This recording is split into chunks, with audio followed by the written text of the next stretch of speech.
দীর্ঘ রাজনৈতিক জীবনে দেশের উন্নয়নে গুরুত্বপূর্ণ ভূমিকা রাখা ইঞ্জিনিয়ার মোশাররফ হোসেনের মৃত্যুতে শোক নেমে এসেছে রাজনৈতিক অঙ্গনে।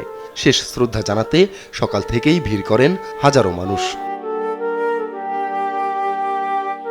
জানা যায় শুধু আওয়ামী লীগের নেতাকর্মীরাই নন, উপস্থিত ছিলেন বিএনপি, জামায়াতে ইসলামী, জাতীয় পার্টি ও কমিউনিস্ট পার্টি সহ বিভিন্ন রাজনৈতিক দলের নেতারা।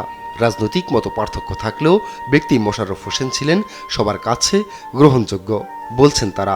এই দেশের জন্য উনি মুক্তিযুদ্ধ করেছেন এবং এই চট্টগ্রামের বৃহত্তর চট্টগ্রামের জন্য ওনার অনেক অবদান আছে, যেটা আমরা বিভিন্ন সময় দেখেছি।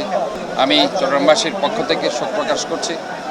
পাশাপাশি আমাদের মাননীয় প্রধানমন্ত্রী রাষ্ট্রনায়ক তারেক রহমানের পক্ষ থেকেও আমি গভীর শোক প্রকাশ করছি।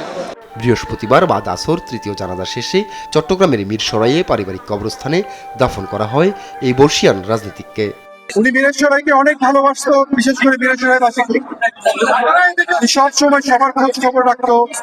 উনি যখন অসুস্থ ছিলেন ওই কোভিডের সময় থেকে শুরু করে এবং জেল থেকে শুরু করে উনি সবসময় আপনাদের খোঁজ খবর রাখতো, কারো কোনো অসুবিধা থাকলে সেখানে দেখতো। মুক্তিযুদ্ধের সংগঠক হিসেবে স্বাধীনতা সংগ্রামে সক্রিয় ভূমিকা রাখা মোশাররফ হোসেন পরবর্তী সময়ে জাতীয় রাজনীতিতে গুরুত্বপূর্ণ ভূমিকা পালন করেন। মন্ত্রী হিসেবেও উন্নয়নে অবদান রাখেন। আপন অপু, নিউজ ডেস্ক, দেশ টিভি।